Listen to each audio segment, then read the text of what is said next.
दिसंबर 2012 की बात है। दिल्ली में एक चलती बस के अंदर एक लड़की गैंगरेप का शिकार हुई थी। रेप करने वालों ने हद पार करते हुए उसके प्राइवेट पार्ट में लोहे की रॉड तक इंसर्ट कर दी थी। हम और आप इस मामले को निर्भया गैंगरेप केस के नाम से जानते हैं और आज तक इसे भूल नहीं पाए हैं, क्योंकि इस घटना ने पूरे देश को हिला कर रख दिया था। रेप के कानून में कई तरह के बदलाव भी इस घटना के बाद हुए थे। उम्मीद थी कि शायद इन कानूनों का ऐसा डर बनेगा कि इन अपराधों में कमी आएगी, लेकिन सच्चाई इससे कहीं दूर है। रेप जैसे गंभीर अपराधों में कोई कमी नहीं आ रही है। आए दिन हम एक ना एक इस तरह की घटना सुनते ही हैं। अभी 2 दिन पहले मुंबई में भी एक महिला इसी तरह से ब्रूटल रेप का शिकार हुई। उसके प्राइवेट पार्ट में भी आरोपी ने रेप के बाद साथ ही दूसरे ऑब्जेक्ट्स इंसर्ट किए। इसके चलते महिला की हालत इतनी बिगड़ गई कि आखिर में उसकी मौत हो गई। इस केस के बारे में लिखते हुए सोशल मीडिया पर लोग इसे एक और निर्भया केस की संज्ञा दे रहे हैं। क्या है पूरा मामला, कितनी जांच हुई है, पुलिस क्या कह रही है और किस तरह की राजनीति हो रही है, सब आपको बताएंगे आज की बड़ी खबर में। नमस्ते, मेरा नाम प्रतीक्षा है और आप देख रहे हैं दी ऑर्डिनरी शो। शुक्रवार यानी 10 सितंबर सुबह करीब 3:30 बजे की बात है। मुंबई के साकीनाका इलाके की खैरानी रोड पर एक महिला खून से लथपथ एक टेम्पो के अंदर दिखाई दी। एक वॉचमैन ने तुरंत मुंबई पुलिस के कंट्रोल रूम में कॉल किया। सूचना मिलते ही पुलिस मौके पर पहुंची और महिला को राजावाड़ी अस्पताल में भर्ती कराया, जहां डॉक्टर्स ने जांच करने पर पाया कि महिला के प्राइवेट पार्ट्स समेत शरीर के कई अंगों पर गहरे घाव थे। महिला का इलाज शुरू कर दिया गया, लेकिन शनिवार यानी 11 सितंबर को उसकी मौत हो गई। इधर घटना सामने आने के बाद ही पुलिस ने आरोपी को खोजना शुरू कर दिया था। आरोपी पर एलिगेशंस हैं कि उसने पहले महिला का रेप किया, उसके बाद उसे रॉड से ब्रूटलाइज किया। आरोपी को पकड़ने के लिए घटनास्थल पर लगे सीसीटीवी कैमरे को खंगाला। पुलिस ने फुटेज से पता लगा कि साकीनाका इलाके में आरोपी ने महिला को बुरी तरह पीटा था और फिर रेप किया था। इंडियन एक्सप्रेस की एक रिपोर्ट के मुताबिक एक पुलिस अधिकारी ने बताया कि घटना 10 सितंबर की सुबह करीब 3 बजे की है। फुटपाथ पर महिला को आरोपी ने बुरी तरह पीटा, उसके बाद उसे टेम्पो से अंदर लेकर गया, वहीं उसे छोड़कर फरार हो गया। 15-20 मिनट बाद एक वॉचमैन ने पुलिस को कॉल किया और बताया कि एक महिला टेम्पो के अंदर बेहोशी की हालत में पड़ी हुई है। पुलिस ने इस सीसीटीवी फुटेज के आधार पर आरोपी को पकड़ने की कोशिश शुरू कर दी। छानबीन करने पर शुरुआती जानकारी ये मिली कि आरोपी टेम्पो ड्राइवर है और फुटपाथ पर ही रहता है। एक अधिकारी ने एक्सप्रेस को बताया, हमें उसका फोन नंबर भी मिला, लेकिन उसका फोन स्विच ऑफ था। बाद में मुखबिरों की मदद से हम साकीनाका इलाके में दोपहर लगभग 1:30 बजे उसका पता लगाने में सफल रहे। पुलिस ने कहा कि वो उसे थाने ले गए। शुरू में उसने झूठ बोलकर गुमराह करने की कोशिश की, बताया कि उसका नाम सुनील है, लेकिन बाद में पुलिस ने लगातार पूछताछ की तो उसने बताया कि उसका असली नाम मोहन चौहान है। पुलिस के मुताबिक आरोपी के 2 बच्चे हैं और वो मूल रूप से उत्तर प्रदेश के जौनपुर का रहने वाला है। पुलिस ने कहा कि वो ड्रग्स और शराब का आदी था, जिसके चलते उसके परिवार ने उससे नाता तोड़ दिया था। उसका भाई मुंबई में रहता है, लेकिन उसकी लत के कारण वो उसे अपने घर नहीं ले जाता है। उसकी पत्नी और 2 बच्चे भी उससे बात करने से बचते हैं। वो 25 साल पहले मुंबई आया था। पुलिस को पता चला है कि वो वाहनों से बैटरी और पेट्रोल चोरी करने में शामिल है। पुलिस का कहना है कि उसका इतिहास खोजने की कोशिश की जा रही है। अब अगर महिला की बात करें तो वो 32 साल की थी। इंडियन एक्सप्रेस की रिपोर्ट के मुताबिक महिला के रिश्तेदारों ने जानकारी दी कि करीब 7 से 8 साल पहले उसके पति ने उसे छोड़ दिया था। 2 बेटियों को पालने की जिम्मेदारी महिला पर ही आ गई थी। वो बेटियों को लेकर अपनी मां के पास रहने चली गई थी, लेकिन कोई नौकरी न होने के चलते महिला के दिमाग पर असर पड़ने लगा। फिर पारिवारिक झगड़े के बाद महिला ने करीब 6 साल पहले अपनी मां का घर भी छोड़ दिया और सड़क फुटपाथ पर रहने लगी। महिला की मां ही अपनी दोनों नातिनों की देखभाल कर रही थी। हालांकि वो खुद गरीब है, सब्जी की दुकान लगाती है और किसी तरह बच्चियों को पाल रही थी। महिला कभी कभी अपनी मां और बच्चियों से मिलने जाती थी। 9 सितंबर यानी गुरुवार की रात भी वो अपनी बच्चियों से करीब 10 मिनट के लिए मिलने गई थी और ये मुलाकात उसकी आखिरी मुलाकात थी। अब बताते हैं कि पुलिस ने अब तक क्या क्या कहा और क्या क्या कदम उठाए। आपको हम पहले ही बता चुके हैं कि आरोपी को गिरफ्तार कर लिया गया है और वो पुलिस के कब्जे में है, लेकिन जब से ये मामला सामने आया तब से मुंबई में महिलाओं की सुरक्षा को लेकर सवाल उठ रहे हैं और इस केस के बारे में लोग ज्यादा जानकारी पाना चाह रहे हैं। इसी के मद्देनजर मुंबई पुलिस कमिश्नर हेमंत नागराले ने 11 सितंबर को जानकारी दी कि जांच के लिए स्पेशल इन्वेस्टिगेशन टीम यानी एसआईटी का गठन किया गया है। उनसे जब यह सवाल किया गया कि चूंकि अभी गणेश उत्सव भी चल रहा है, ऐसे में साकीनाका इलाके में पुलिस पेट्रोलिंग यूनिट्स क्यों मौजूद नहीं थी, इस पर उन्होंने जवाब दिया कि घटना की सूचना मिलने के 10 मिनट बाद ही पुलिस वहां पहुंच गई थी। पुलिस हर क्राइम स्पॉट में मौजूद नहीं हो सकती, वो जानकारी मिलने के बाद ही पहुंच सकते हैं और इस केस में पुलिस अपनी क्षमता के हिसाब से बेस्ट काम कर रही है। चूंकि ये खबरें भी सामने आ रही हैं कि विक्टिम महिला और आरोपी मोहन पहले से एक दूसरे को जानते थे, इस पर कमिश्नर ने कहा है कि ये जांच का विषय है। सुनिए कमिश्नर ने और क्या कहा। मोहन और है कि तुम एक दूसरे को पहले से जानते थे या जो नहीं, ये हमारा इन्वेस्टिगेशन का मुद्दा है, आगे में देखेंगे हम इसे इन्वेस्टिगेशन।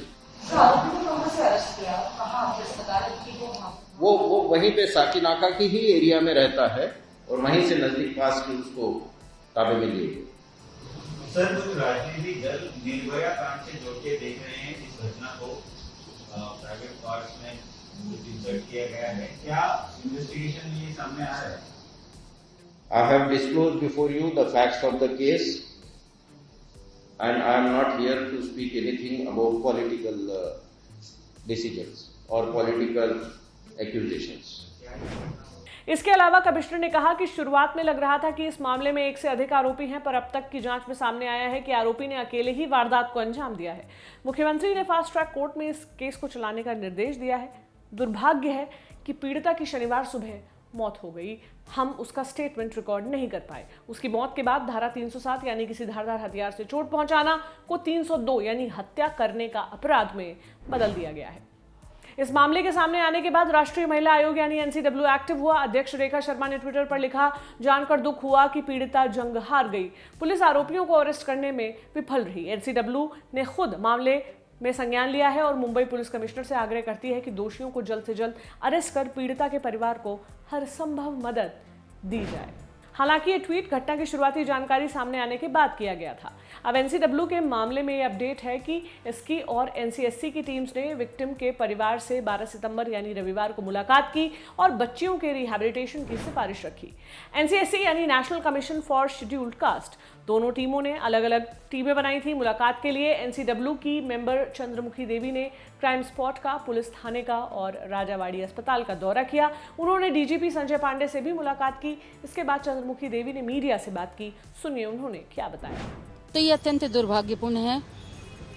घटना की जितनी भी निंदा की जाए वो कम है, लेकिन मैं ये कहना चाहती हूँ कि पिछले 1-1.5 हफ्ते का रिकॉर्ड जो मेरे पास है, क्योंकि महाराष्ट्र में ही देखती हूँ, तो जो रिकॉर्ड मेरे पास है उसमें ये सामने आई है बात कि महाराष्ट्र में विभिन्न क्षेत्रों में लगातार रेप की घटनाओं में वृद्धि हुई है।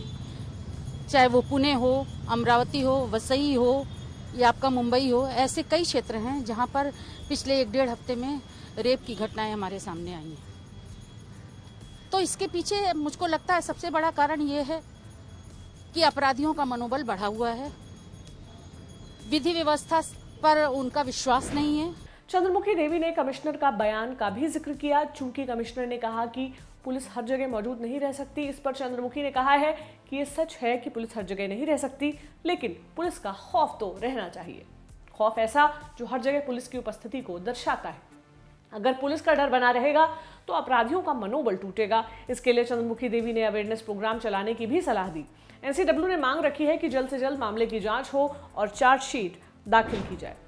अब इतनी बड़ी घटना हो जाए, जाहिर है राजनीति तो होनी ही थी। महाराष्ट्र में है शिवसेना, कांग्रेस और एनसीपी के गठबंधन वाली सरकार। मुख्यमंत्री है उद्धव ठाकरे, जो कि शिवसेना से हैं। ये पार्टी कुछ साल पहले तक बीजेपी के साथ थी। जब ये घटना हुई तो बीजेपी के नेताओं ने इसे मुंबई का निर्भया कांड कहना शुरू कर दिया। बीजेपी नेता चित्रा वाघ ने सीधे महाराष्ट्र सरकार पर सवाल खड़े किए हैं। कहा है कि राज्य में औरतें सुरक्षित नहीं हैं। सुनिए। जिस प्रकार से दिल्ली के निर्भया के साथ हुआ था, बिल्कुल वैसा ही वाकया मुंबई के साकीनाका में इस महिला के साथ हुआ है। उसके प्राइवेट पार्ट में रॉड डाला गया, उसकी आंतड़ियां तक टूट गई। और मुझे इस सारी घटना को देख के मेरा ये अंदेशा है कि ये एक आदमी का काम नहीं हो सकता। यहाँ पे अभी रीजनल ऑफिसर आए थे, उपाध्याय साहब को भी मैंने ये बोला है कि आप और तफ्तीश कीजिए और इन इन्वेस्टिगेशन कीजिए। बिल्कुल मेरी ये विश्वास है मुझे कि ये एक आदमी का काम नहीं हो सकता, ये एक से ज्यादा लोगों का काम है। हम यहाँ पे कहते हैं छत्रपति शिवाजी महाराज का महाराष्ट्र।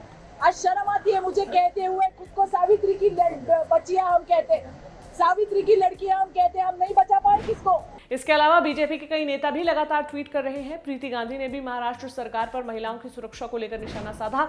लिखा, मुंबई हमेशा महिलाओं के लिए सबसे सुरक्षित रही है। ये घटना चौंकाने और दिल दहला देने वाली है। शहर के बीचों बीच निर्भया जैसी रेप की वारदात हुई। एक 34 वर्षीय महिला के साथ बेरहमी से रेप किया गया। महाराष्ट्र सरकार की प्रतिक्रिया आने तक महिलाओं को और कितना ये सब झेलना पड़ेगा। बीजेपी आईटी सेल के प्रमुख अमित मालवीय ने लिखा, मुंबई जिसे कभी महिलाओं के लिए सुरक्षित माना जाता था, अब पुरुषों को असहाय पीड़ितों के साथ यौन उत्पीड़न और क्रूरता करते हुए दिखाई देती है। मुंबई अकेली नहीं है। अभी कुछ दिन पहले पुणे में 13 लोगों ने 14 साल की बच्ची के साथ गैंगरेप किया था। क्या महाराष्ट्र सरकार कोई जिम्मेदारी नहीं लेगी?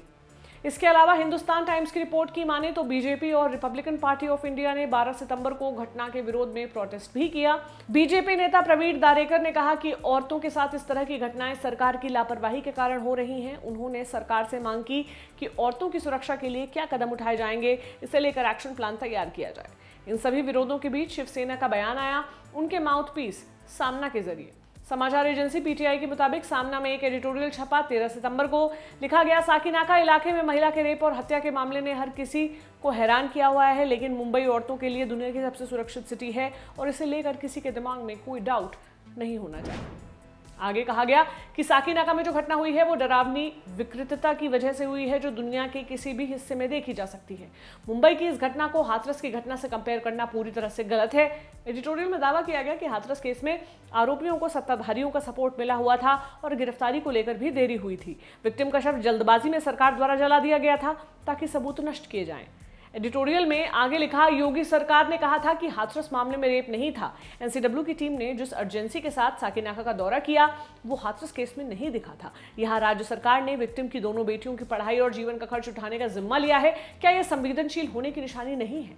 पुलिस को उनका काम करने दो, लेकिन अगर कोई चाहता है कि साकीनाका केस की फाइल ईडी को सौंप दी जाए तो कोई क्या कर सकता है? इसके अलावा एडिटोरियल में लिखा गया, डॉक्टर्स ने महिला को बचाने की बहुत कोशिश की लेकिन उसकी मौत हो गई। आरोपी की पहचान जौनपुर यूपी के मोहन चौहान के नाम से हुई है। अगर हम गहराई से इस केस की जांच करें तो कोई भी समझ जाएगा कि किस तरह से जौनपुर पैटर्न ने इतनी ज्यादा गंदगी मचाई। हैरानी होती है, एक महिला दर्दनाक रेप का शिकार हुई, तड़पते हुए इसकी जान चली गई, लेकिन फिर भी हमारी राजनीतिक पार्टियां राजनीति कर रही हैं। रेप की घटनाएं लगातार सामने आती रहती हैं, कोई भी राज्य इससे अछूता नहीं है। लेकिन होता यही है कि अगर किसी राज्य में रेप की घटना काफी ज्यादा खबरों में आए तो उस राज्य की विरोधी पार्टी बड़ी आवाज उठाती है, लेकिन इसी पार्टी की सरकारें जिन राज्यों में होती हैं वहां चुप्पी साध ली जाती है। कड़वा है लेकिन यही सच है। इस उम्मीद के साथ कि मामले की सारी जानकारी पुलिस समय रहते पता लगा लेगी और आरोपी के खिलाफ सख्त कार्रवाई होगी, हम आज के शो को यहीं पर खत्म करते हैं। आप अपना ख्याल रखें। शुक्रिया।